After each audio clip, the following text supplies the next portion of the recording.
Good morning, good afternoon, good evening.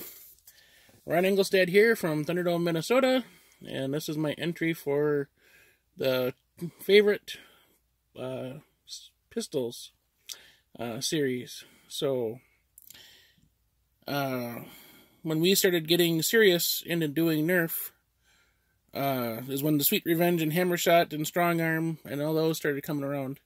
And I always loved the Sweet Revenge way more than the Hammer Shot, just because it was easier to holster and feels really comfortable in the hand. Although I have a couple Hammer Shots that I really do enjoy having around. This one was from Naptown Nerf from End War #1. This was one of the raffle items, and we won the raffle. It has a greenish black look to it, and it just looks really slick and stunning. So that's always been a favorite. And then from Captain Xavier is one from him that is just a stock internals, but the paint job is really nice. But just the wrap on the handle makes it so much more enjoyable to use. I don't mind what they did, it's just that it's just so smooth. And on the Sweet Revenge, I do a paracord wrap, just so you have some meat to hang on to, so when you're priming, you really get a good grip on your blaster. So, when I do Hammer Shots, those would be my favorite. But Messenger, the performance right out of the box, I think is something we all recognized as always a favorite. I will always pick these up whenever I see them out thrifting. Also, I'll always pick out Sweet Revenges for Victories, just because they're very desirable to have either for use or to hand out, give away. This is another one that's really cool, from Rob Lear. And all we did was we took it apart, took out the stock spring, put in a Nerf Turf spring, put the sticker on, and then we just cleaned up his hacksawing.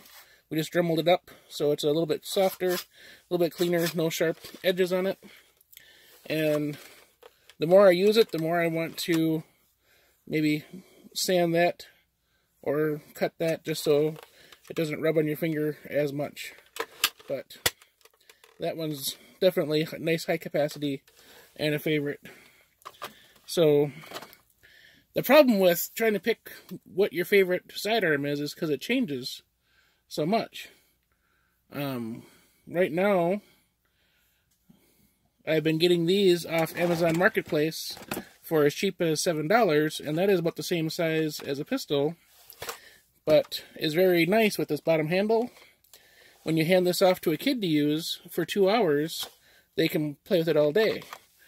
I've seen kids use an Apollo, and they're able to prime it. When I'm talking about a kid, I'm talking about 6, 7, 8. And they do it just fine for 10 minutes. Then their hands gets tired and they don't want to use it anymore.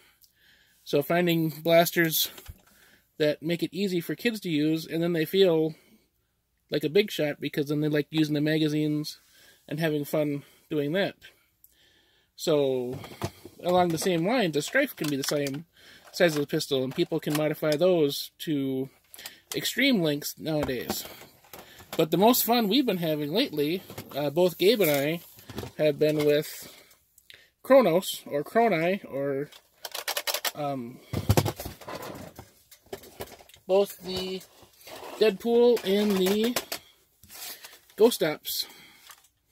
Not Ghost Ops. Is it Ghost Ops? Covert. No, not Covert Ops. Anyway, the white one. We do the door delete mod. We love how that looks and how the function of that is improved greatly of the blaster. This is also another one I've passed off to kids to use for a while. And with the stock spring, they use this, they can use this quite a while without any difficulty. So, and they're nice to holster, and they're nice to have around, and they're a nice, big, chunky size. I think this really does look like the Judge Dredd, size blaster. The look of it is just so neat. So, we've been greatly enjoying these blasters. The last one, and I don't have any in front of me, of course, is the X-Shot 6-shot, like the Rev 6. There's the Bug Attack one, there's a yellow one, there's the white one, there's a blue. It's all basically the same. There's little differences.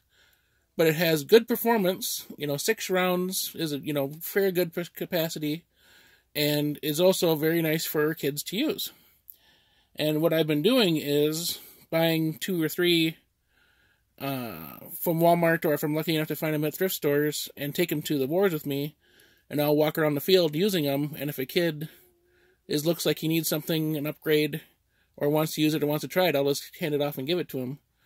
And then I'll just use something else. So now I've also let them use my Deadpool Chronos, but I've always gotten these back. But now that I have this one, and I upgraded it with a door from his Seconds, from Foam Technician's Seconds collection. So on the December battle, if someone has an interest in this, I'll pass this off to them out of my loadout. So yeah, that's my 2 cents worth on pistols. I guess the takeaway is that my interest varies with the game type we're playing. When you have a big crowd of kids, when you have 100 kids playing, you don't want to be going after them with a messenger or a jolt. As much fun as that would be, you get tagged out a lot. That's when you'd go to the minimized Lawbringer. If you're playing with a smaller group and you want to have fun and goof around, then you go to different capacities. So I think Robert De Niro and Ronin said, weapons are a toolbox. You put, the tool into the job. It doesn't, you can have your favorites, but, whatever tool does, whatever blaster does the job. And it's good to have experience with a wider range of blasters. When you play with kids, they get really excited and they want to use the newest, fastest, whatever thing, but they don't understand how to use it. So just having the experience, teaching, showing them, and having things to show, and having things to give away is a great amount of fun for me. So we will continue to do things how we've been doing them, and keep spreading the Nerf love around the battlefield. So, hope this was enjoyable. Hope something, useful in your gameplay, and we'll see you in the next video.